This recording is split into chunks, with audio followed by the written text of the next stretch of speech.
Thank you very much, everybody. Appreciate it. This is mostly an economic conference, and we have Steven Mnuchin with us, Larry Kudlow.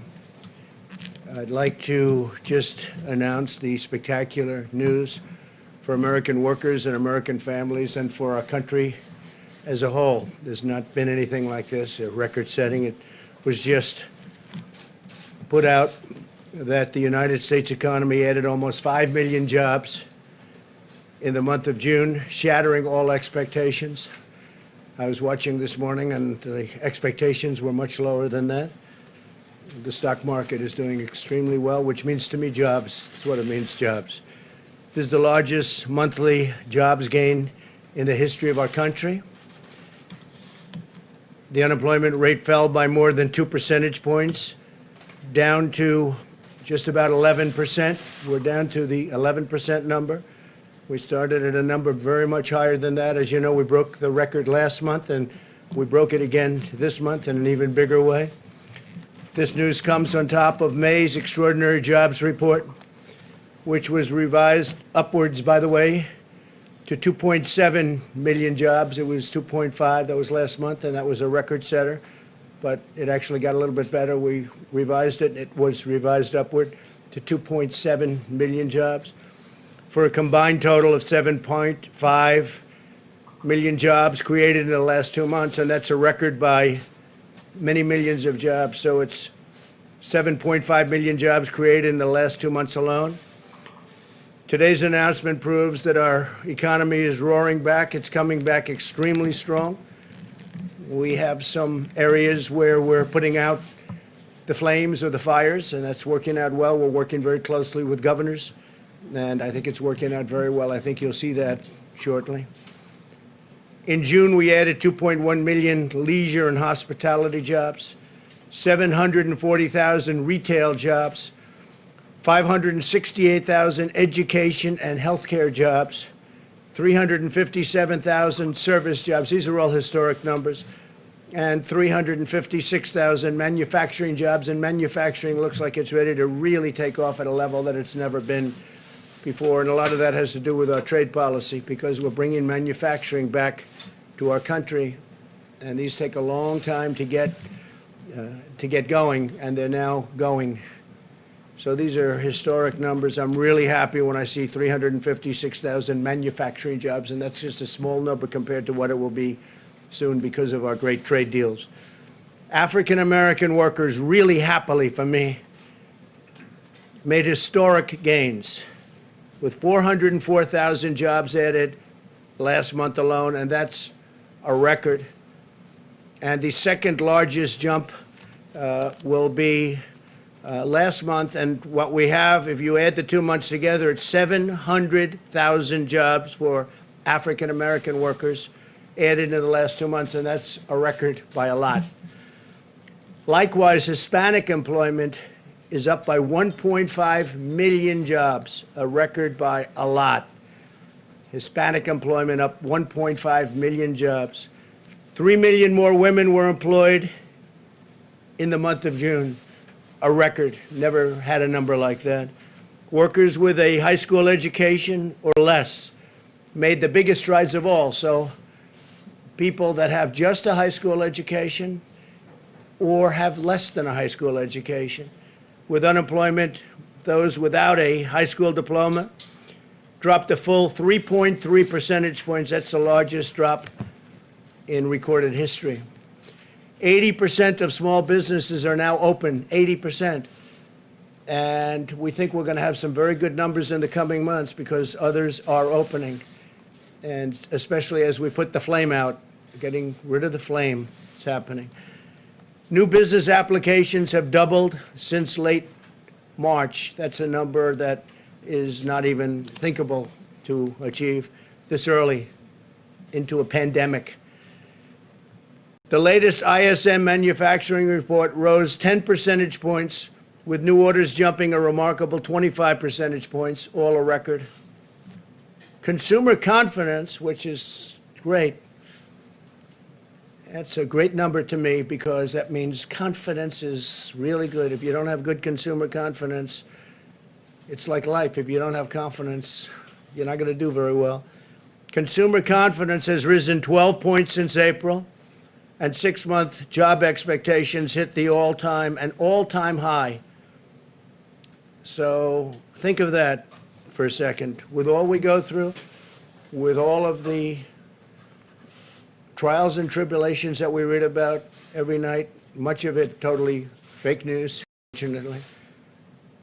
And if the consumer didn't get it, you wouldn't have good consumer confidence. We have consumer confidence has risen 12 points since April, an all-time high. Think of that. Retail sales surged an astonishing 18%. So retail sales went up an astonishing 18% in May. That's the largest increase in the history of our country. That's a tremendous number. 18%. The number of, and what it means to me is jobs, the number of unemployed Americans re-entering the labor force rose by 43%. And fewer workers are dropping out of the labor force than before. And the crisis is being handled. You know, if you look, we were talking this morning, something to think about. China was way early, and they're getting under control just now. And Europe was way early, and they're getting under control. We followed them with this terrible China virus, and we are likewise getting under control. Some areas that were very hard hit are now doing very well.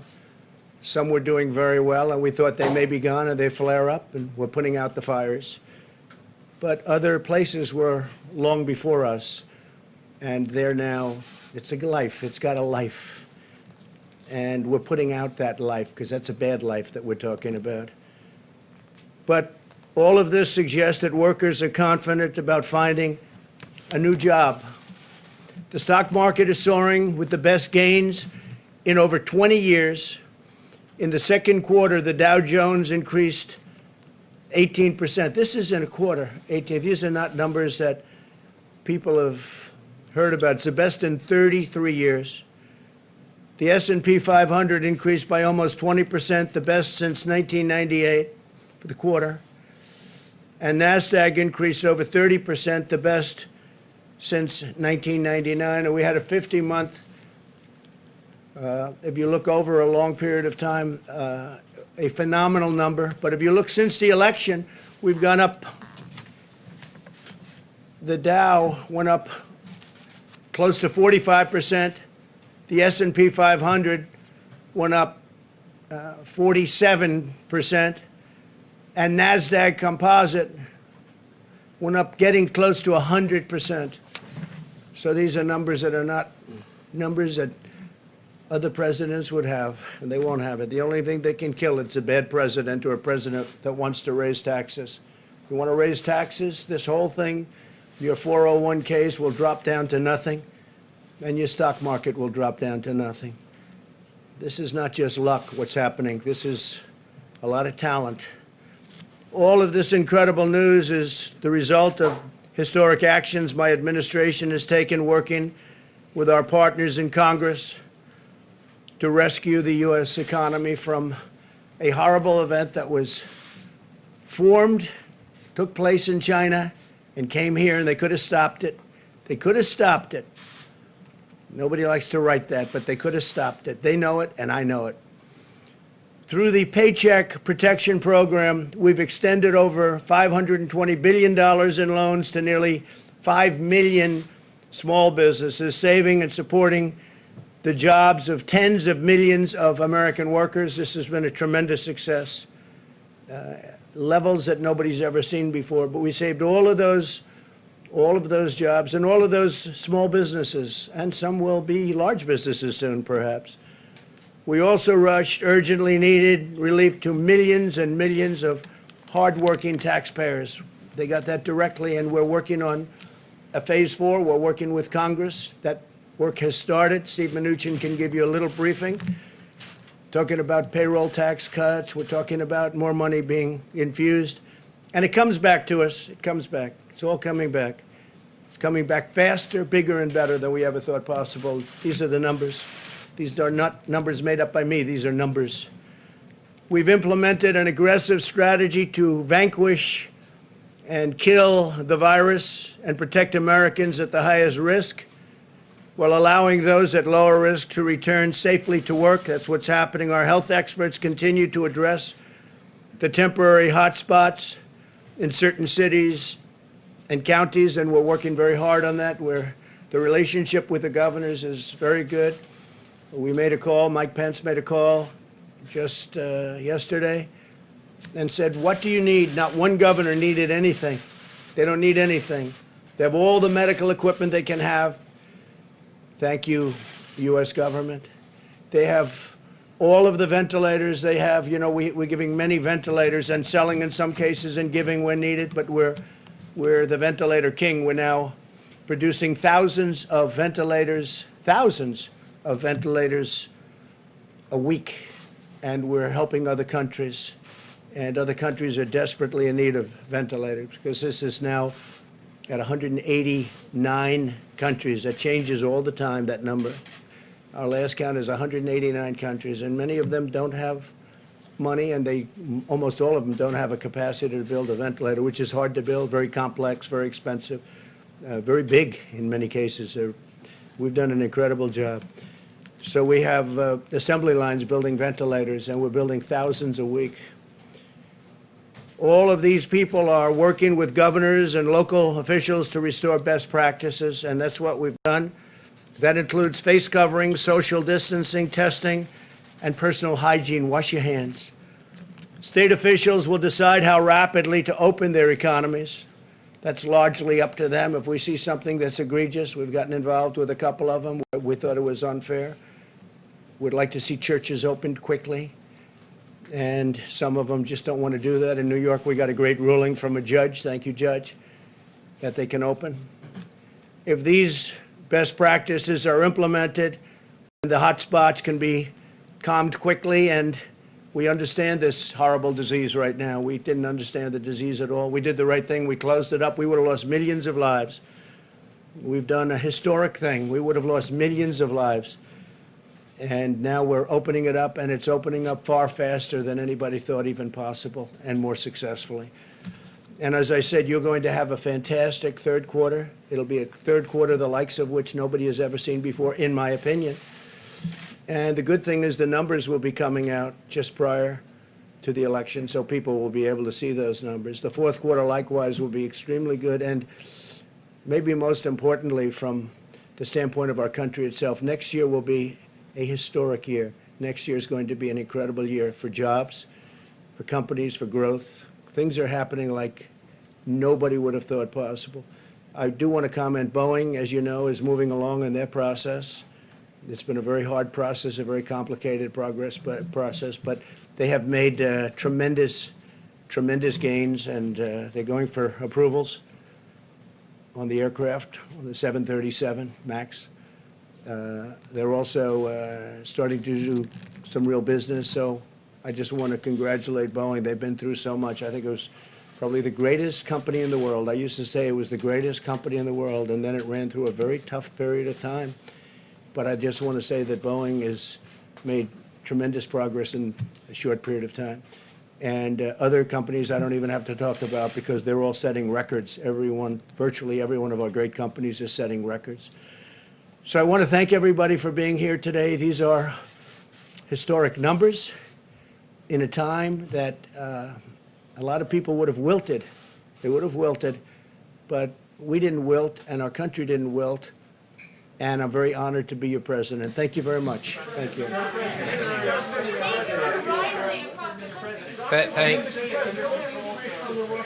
Bounties in your PDB. So let me just make some additional comments. And first of all, we couldn't be more pleased with the results today. Again, between this month and last month, that's about 8 million jobs, 8 million people we put back to work because of the CARES Act and working with Congress. I think, as you know, people thought we would have 30 million people unemployed. Fortunately, we never got to that. So 8 million jobs back, but our work is not done. Our work won't be done until every single American who lost their job because of COVID gets back to work. And there's no question, I want to thank the Senate and the House for working with us. There's no question these programs are working. I also want to thank them for extending the PPP. As I've said, it's our priority when we get to the CARES 4 bill in July. We will look to work with the House and Senate on a bipartisan basis to repurpose that money. We have about $130 billion left. There are going to be a number of businesses that are particularly hard hit, and we'll be looking to give those businesses additional money. So CARES 4 will be much more targeted for the businesses that continue to need work. But there is no question that this is working. And we look forward to continuing this progress. Again, I think 8 million jobs, really extraordinary. Now, let me just make one other comment. Director Kudlow and I are not wearing masks up here because we've both been tested this morning, okay? And that's the only reason. But even with that, we did social distance, so I'm pleased to see you're all wearing masks. I'm going to let Director Kudlow make a few comments, and then we'll both be happy to take questions. Thanks, Stephen. Just briefly, underscoring these high-frequency indicators. You know, it's a difficult thing to do. We haven't had much experience with these pandemics, but I will say this. The Apple Mobility Index is a very important index. It's literally a real-time daily indicator, and we're not seeing any declines. It's still strengthening, even, I might add, in some of the southwestern states, which have difficult hotspots. Housing demand and housing surveys are just soaring. Automobile demand now expected for the third quarter, about 10 million plus production units. The trucking surveys look very, very strong. And the Dallas Fed survey, I don't recall if it was in the president's notes, because it's obviously in Texas, a bad hotspot. The Dallas Fed survey, which goes to the end of the month, has not yet shown any declines. Now, it may. I'm not going to rule that out. And I would say, as a general matter, these job numbers, as good as they are erasing a third to a half of those who are unemployed, there's still a lot of hardship and a lot of heartbreak in these numbers. I understand that. And the economy is on its way back. We have a ways to go. I will, however, continue to reference the Congressional Budget Office, which is looking for a very strong third quarter and second half, and a number of private surveys and private forecasters who see the same story on the V-shaped recovery. And with good policies and leadership, 2021 can be a big bang year, and we will be able to get back to the peak levels of 2019. So I believe we're well positioned. I think we have a lot more work to do. I get that. And as Stephen mentioned, we'll see how the policy discussions go later this month. Thanks. Sure, go ahead. Mr. Secretary, are you concerned to see new unemployment claims rising? We're at 1.4 million layoffs last week, and that number is actually going up, not going down. Are you concerned about that? Well, let me just say again, I want to just say we're going to be concerned till every single person is back to work. Now, when you look at these numbers, I think it's tough enough to predict economic numbers in normal times. In these times, you have to look at all these numbers in the entirety. So what I would say on that is there's a lag on the unemployment claims. I think you also know many of these states we set up front are completely backed up. So no, I would focus on the jobs numbers are the most accurate numbers, the trend of 8 million jobs back. But having said that, I'm concerned until we get everybody back to work. Obviously, this is good news today, no question about it. But it's also obvious that the crisis that is surging through Sunbelt states, record number of cases nationally, threatens all of these economic gains. Many states are throwing their reopenings into reverse. What additional actions is the administration going to take to stop that? Will the administration and will the president specifically call on Americans to wear masks? And why don't we have, rather than you guys celebrating good news that it's already happened, why don't we have the coronavirus task force up here giving briefings on how to get under control what is obviously not under control, as Anthony Fauci said this week? Well, let me just say I am on the coronavirus task force, so I'm happy to answer a few of those questions. I can't comment on the schedule of briefings. I'm not aware of that. The president specifically put in his speech encouraging Americans to wear masks, social distance, and hygiene. because he's the President of the United States and people are not around him close, and the people who are around are tested. I don't think he needs to wear a mask. But the rest of us, absolutely, and the President supports wearing masks. I was at the House this week testifying. I'm sure you saw my picture with Chair Powell on the Wall Street Journal. I never thought we'd have a picture like that. But yes, we are encouraging Americans to wear masks. Now, unlike last time, as I've said, and yes, I realize the numbers of cases, we're monitoring that carefully. We're monitoring the hospital capacity. Let me just say I've been briefed on where we are on vaccines and virals. I'm very encouraged we'll have things by the end of the year. So yes, we're going to be careful. And I wouldn't say reverse. I would say the states appropriately are pausing certain things like bars and gyms, which obviously are the more contagious types of things. And I think the states are acting appropriately. Yes. Thank you, Mr. Secretary. John's question. Here is John. Look, Deborah Birx has been down in Arizona and Texas. So they have put a team in play, and CDC is doing more of that.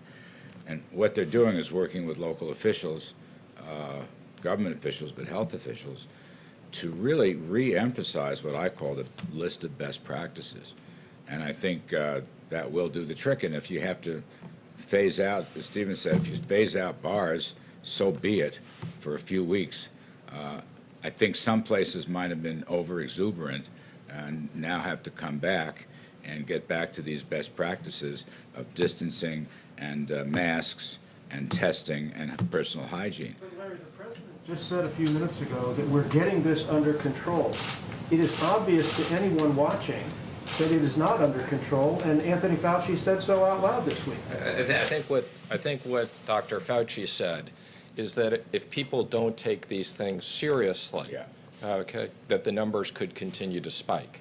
So, They're spiking right now. again, what I'd say is the numbers are up. We're obviously watching this very carefully. We think that there is the right balance, and we're working with the states on the health issues and the economic issues. We'll go to the next question. Yes. Mr. Secretary, there is a record number of new infections every day. Does the White House regret encouraging states to open as quickly as it did? And do you think some of that is backfiring?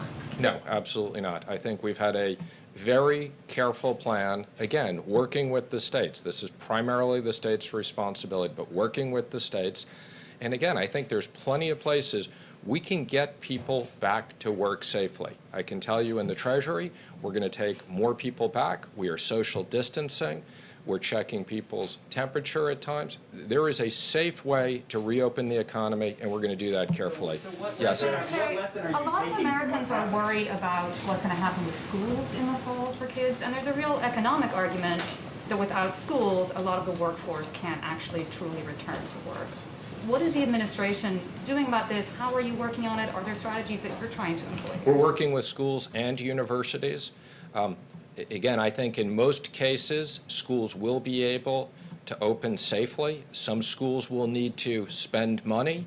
One of the things we'll look at in CARES 4 is if we need to give money to schools to properly equip their areas. I think that's something that will be high. Absolutely. We want to make sure that kids are safe, and that if there is money that schools need to spend to safely have people in classrooms, social distance, spread things out, change hours, these are all the things we're looking at. Mr. Secretary, can you assess the current need for American families in a Phase 4 bill? I mean, in the spring you said that a very big number was needed. What's the current need? I think it's too early to tell, and that's the reason why we're waiting. We've spent an unprecedented amount of money. We have authorization of $3 trillion. That's an extraordinary amount of money. A lot of that money is not in the economy yet. We're continuing. That's why we're extending things like the PPP. And before we go back to Congress, and I'm already having conversations with certain members of Democrats and Republicans to get ideas, but we want to see the economic numbers. As I said earlier, people thought we were going to have 30 million people unemployed right now. Fortunately, we're about 15 million unemployed. We had 5 million people unemployed before this, so we got 10 million people to put back to work. The President's committed to do what we need to do in the next bill to protect kids, protect jobs, protect liability. Yes, in the back. Mr. Secretary, if you take a look at the President's Twitter feed over the past few days, he tweeted a video of a supporter yelling "white power." He's been tweeting a veto threat if if military bases are named away from Confederate generals. He's been tweeting a lot about Confederate statues and not wanting them to come down. We're in the middle of a pandemic. Is the president more focused on preserving or celebrating the Confederacy than getting this pandemic under control? Let me just say, I think the president's focused on everything. I think this issue of statues and everything else is a complicated issue. There was an op-ed in the Wall Street Journal from the cardinal in New York about the Bible and everybody other than Mary and Jesus Christ. I think it's a very complicated issue. We need to have a balanced view of history. Just for the white power video, because he hasn't. Again, I'm not. We're here to talk about economics. We'll take one more question in the back. Mr. Secretary. In the back, yes. Mr. Secretary, where is the Treasury Department on sending stimulus check to mixed status families? There's a lawsuit that was allowed to proceed. Are you guys going to be doing that anytime soon? Or you're going to leave it to the courts to decide whether the Treasury Department has to do it? I'm sorry, I didn't understand the question. What's the question on stimulus checks? Mixed status families, so parents of American citizen children, people who are married to undocumented. Our position is that legal Americans, American citizens, should get the payments. That's our focus. If people are here illegally, they're not going to get economic payments. So, but let me just say, we're very focused on, as part of the next CARES Act, we're going to seriously consider whether we need to put more payments and direct payments over. Worked very well. Thank you, everybody. How much state and local aid? How much aid for state and local governments? We'll consider that. We'll have discussions.